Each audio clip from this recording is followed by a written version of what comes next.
Salut à tous, c'est Benster. On se retrouve aujourd'hui pour une toute nouvelle vidéo et première vidéo d'ailleurs. Aujourd'hui, on est au parc Le Fleury avec le Parconautes qui fait un petit tour de France. Vous pouvez le suivre sur Instagram. Très beau projet, vraiment. On peut découvrir plein de très beaux parcs avec lui. Voilà, donc on va découvrir ce parc d'attractions ensemble. L'étoile est allumée, l'aventure peut commencer.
Bon, on a déjà eu l'occasion de faire un bon petit tour du parc. En vrai, le parc est mignon. Alors, on voit que c'est pas forcément un parc au gros budget, mais il y a un réel effort de thématisation, ne serait-ce que l'attraction qui est là derrière. On voit qu'il y a une belle file d'attente. J'ai envie de faire l'attraction rien que pour voir la file d'attente, si elle est bien décorée ou pas. Je vois qu'elle est en intérieur dans des conteneurs. Ça fait vraiment un style bateau. J'aime beaucoup, il y a des zones thématiques qui sont vraiment dessinées. On a une zone Bayou, on a une zone Carotteville qui correspond très bien à la mascotte du parc qui est un lapin tout simplement. Voilà, donc j'ai hâte de pouvoir faire les attractions, mais je ferai cet après-midi. Là on va manger.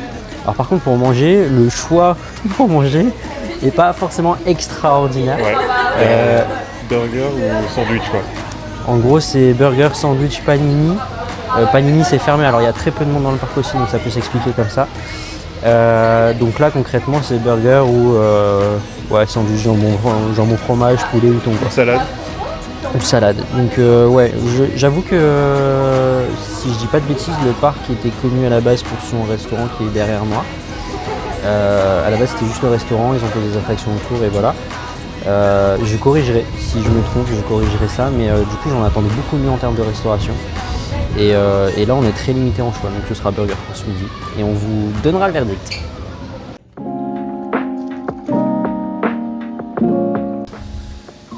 Bon, on vient de finir de manger. Je vous ai pas fait énormément de plans pour la simple et bonne raison que je vais pas vous faire du contenu food ici. Mais concrètement, c'était ok. Un peu cher pour ce que c'est quand même, en vrai. Mais ça reste prix parc, c'est pas non plus abusé. Donc voilà, pas grand chose à dire là-dessus. Là on va commencer les attractions quand même, il serait temps parce qu'il est 14h. Et donc là on est en train de chercher un petit peu ce qu'on va faire. On a trouvé des pédalos derrière, il y avait un mini-golf qu'on a vu tout à l'heure aussi. Donc ça peut être des petites activités sympatoches. Et on a un crédit surtout qui nous intéresse beaucoup. On entend crier depuis tout à l'heure, donc on va continuer à se balader un petit peu et dès qu'on va trouver une attraction sympa, on va monter dedans. Voilà, à tout de suite.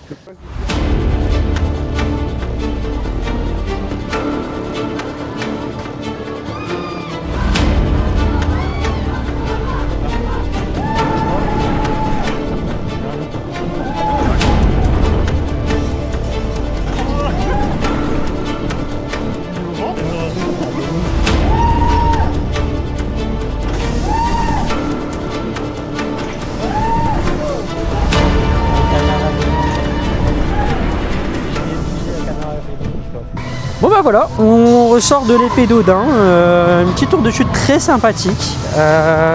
Bon, j'ai filmé à l'intérieur. Elle est très petite en termes de taille, elle est juste derrière moi d'ailleurs. Je sais pas si on la voit. Voilà, donc elle est très petite en vrai, mais elle fait grave son taf. Petite mais sèche et du coup elle fait carrément le café. Je vous la recommande en vrai, si vous venez ici, je vous la recommande vivement.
Donc on sort de The Regal, donc c'est le coaster qui est juste derrière moi, c'est le coaster phare du parc, très clairement. Bon, c'est un bon petit familial. Ça respecte les enfants, c'est fluide, c'est plutôt agréable à faire. Il n'y a pas énormément de place pour les jambes si vous êtes grand en revanche. Mais c'est sympa à faire. Moi franchement j'ai plutôt bien aimé. On essaiera de le refaire tout à l'heure au premier rang, qui est vide actuellement d'ailleurs. Et donc là on a fait le dernier rang, c'était ok. Il n'y a pas de grande sensation, mais très bon familial, que je vous recommande également.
Bon, on ressort de ce qui semblait être l'attraction la plus sensationnelle du parc, le marteau de Thor. C'est une petite attraction assez sympathique avec un mode à 180 degrés, donc juste un mode balancier en fait tout simplement. Et vous avez un mode à 360 degrés où vraiment il y a une inversion. C'est un tout petit marteau de rien du tout, hein, je vous mettrai des vidéos juste après. Ça fonctionne bien, après c'est pas tellement fluide, donc j'avoue que c'est pas toujours non plus extrêmement agréable, pardon. Mais sinon c'est plutôt cool pour un petit parc comme celui-ci. Là on se dirige vers le grand classique, bateau pirate, et puis voilà, à tout de suite.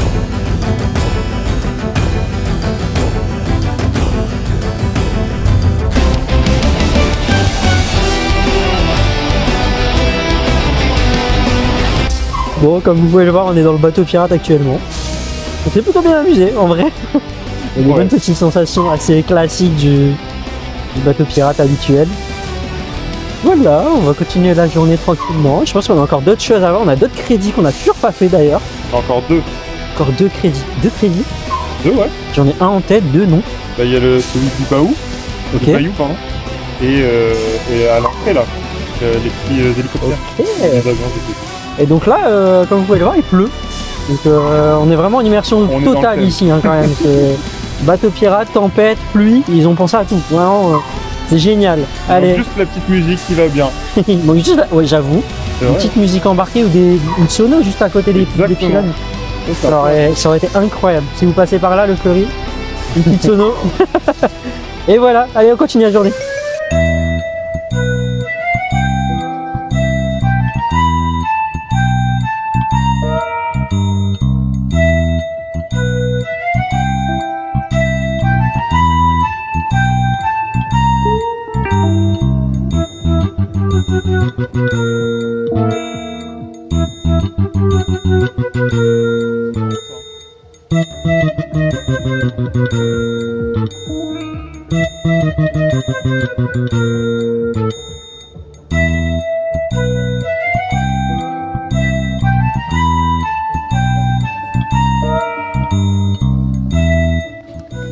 Bon bah voilà, on est à Carotteville, on est venu créditer notamment un petit coaster ici qui est en maintenance malheureusement pour nous. C'est dommage, ça avait l'air plutôt fun.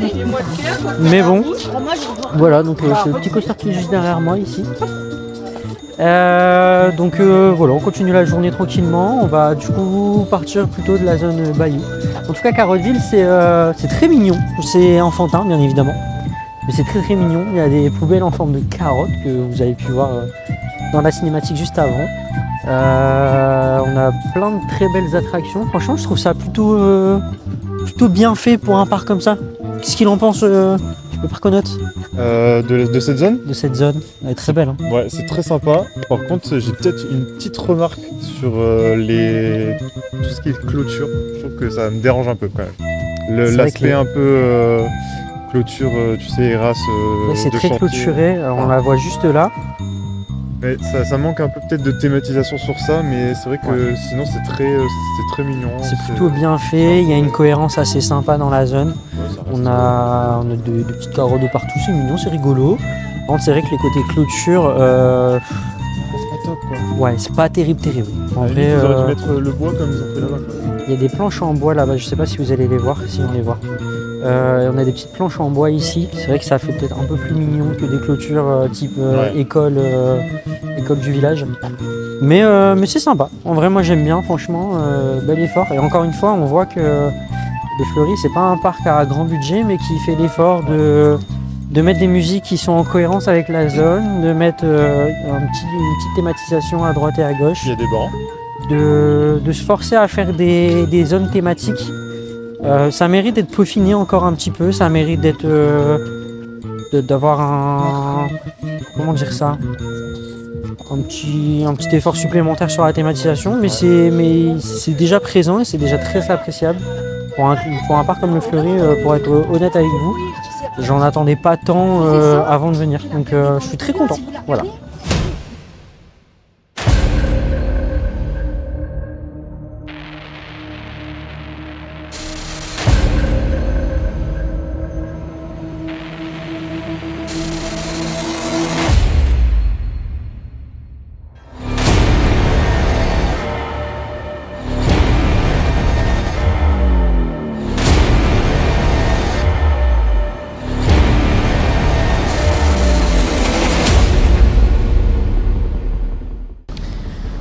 On ressort de ce qui s'appelle le cinéma dynamique. C'est un cinéma dynamique, comme son nom l'indique. Il est situé juste à la sortie de Carotteville, donc on s'y est perdu en allant en direction le Bayou. On aurait mieux fait de rester à l'extérieur. J'ai pas envie d'être méchant, mais là pour le coup, les sièges sont de très mauvaise qualité. J'ai un petit peu attrapé mal au crâne. Alors il y a des efforts qui sont quand même faits, on va pas dire que du négatif là-dessus. Il y a quelques effets sympas, il y a des effets de bulles, il y a des effets de fumée, il y a des effets d'eau. Donc il y a une volonté de vouloir jouer avec nos sens. Seulement le choix de la machine n'est pas extraordinaire, c'est très tape-cul, c'est violent dans l'ensemble du film. Le film est assez incohérent avec la zone aussi pour le coup, c'est je pense la première fois que je peux dire ça sur ce parc. Disons que sortie de Carotteville, je m'attends à avoir un minimum de trucs avec des carottes à l'intérieur, c'est pas du tout le cas. Je sais pas si vous avez vu un petit peu, ça démarre dans un toboggan géant de l'extrême et puis on finit avec des pirates et ainsi de suite, hein, des sirènes, des trucs complètement incohérents. Ouais, j'ai pas tellement apprécié, on va dire, cette attraction. En revanche, ce qui nous attend là, on va direction le Bayou, ça a l'air très bien thématisé. J'ai hâte, je pense que c'est probablement l'une des plus belles zones du parc. Donc voilà, je vous fais des petits plans et puis on se retrouve tout de suite.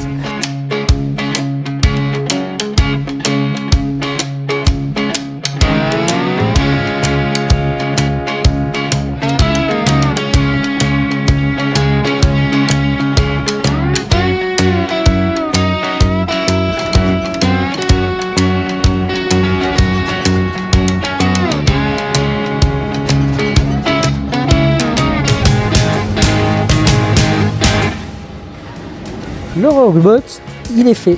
Voilà, c'était pour une petite attraction enfantine, on va pas se mentir, mais qui fait le taf.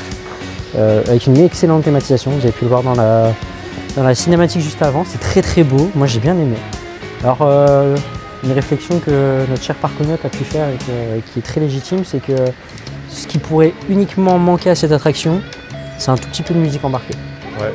En vrai, une petite musique embarquée de type matelot, etc. ça peut rajouter beaucoup sur une attraction qui est déjà très bien thématisée pour ce qu'elle est. Ouais, ça suffit, ouais. Moi j'aime beaucoup. Pour l'instant je suis pas déçu de ce parc. Alors je vais pas dire que j'y prendrai un abonnement ou quoi que ce soit. Mais pour dire de flâner, je rappelle juste le prix, on est à 19 € ici. 19 € plein tarif. Si vous réservez à l'avance, vous arrivez à vous en sortir pour 17 €. En vrai, pour balader avec des enfants, c'est largement suffisant. C'est très beau, c'est plutôt bien entretenu. Donc moi j'aime beaucoup pour l'instant. Et on continue, on va s'enfoncer dans ce qui est réellement la zone Bayou.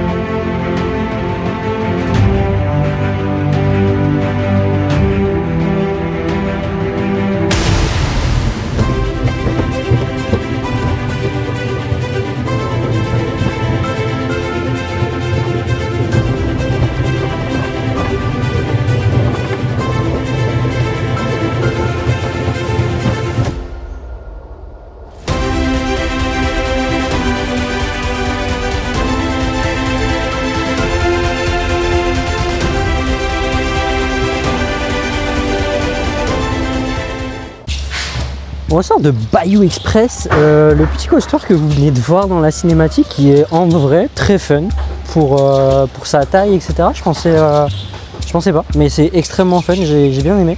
La thématisation est extraordinaire, la file d'attente est très belle.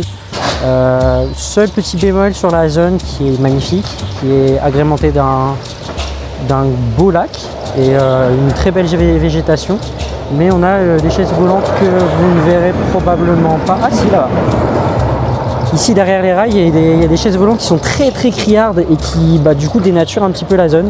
C'est dommage, mais c'est probablement quand même la zone la plus belle du parc, avec la zone un petit peu axée à sensation. En tout cas, j'aime beaucoup cette zone, elle est très belle, très reposante et elle a surtout un potentiel qui est monstrueuse. Bon, c'est ce qu'on disait, hein, on retrouve toujours ces petites barrières là qu'on parlait tout à l'heure, qui sont moins dérangeantes dans cette zone parce qu'elles se fondent dans la masse et l'œil a tendance à vouloir les effacer, mais elles sont aussi nécessaires. Hein. On en parlait, elles sont aussi nécessaires parce que pour une question de réglementation, il faut avoir ces barrières là. Maintenant, j'avoue que peut-être avec des planches de bois, peut-être que ça ferait moins choquant, peut-être. Donc voilà. Je vous parlais des chaises volantes, on est dedans. Ça trace, hein, ça va super vite. Je sais pas si vous m'entendez bien, parce que vous m'entendrez peut-être mieux maintenant. Je sais pas, parce que ça va vite, ça va très vite, je m'y attendais pas. On va très très vite. Bon, les couleurs que je vous parlais sont juste derrière moi, un petit peu criard. Par contre, l'attraction est très fun, elle mériterait juste un coup de peinture en fait. C'est là ? Ouais, grave. Un coup de peinture et c'est reparti. Hein. Ouais, carrément. En vrai, elle est très très très bien. Je m'y attendais pas. Vraiment, je suis arrivé à contre-cœur, je t'ai suivi en fait. Je t'ai suivi, je suis arrivé à contre-cœur. J'adore, c'est trop bien. Ok. Bon, après cette surprise de chaise volante tonifiée, pour nous, l'aventure, elle va se terminer doucement. On va commencer à se diriger vers la sortie du parc. En tout cas, la zone Bayou est très très belle. Le parc, de façon générale, comme on a pu déjà en parler précédemment dans le vlog, est plutôt joli. Il y a des efforts de thématisation de fête. Ça mériterait peut-être encore un petit peu d'effort pour vraiment que ce soit top. Toujours est-il qu'il faut le souligner. Moi, j'ai passé une très bonne journée. C'est un parc qui mérite d'être vu si vous êtes dans la région. Je refais sa petite pub. Allez vous abonner à son Instagram, le Parconautes. Il est aussi sur TikTok, un petit peu moins actif, mais toujours très présent. On a un concept qui est extraordinaire, que je survalide sur le Tour de France. Il fait un travail exceptionnel, il fait des stories qui sont absolument magnifiques et qui donnent envie d'aller dans chacun des parcs français. Il va nous faire dépenser beaucoup de fric, le Parconautes. Voilà, toujours est-il pour nous, l'aventure se termine ici, mais l'étoile continue de briller. Merci d'avoir voyagé avec Benster et à très bientôt.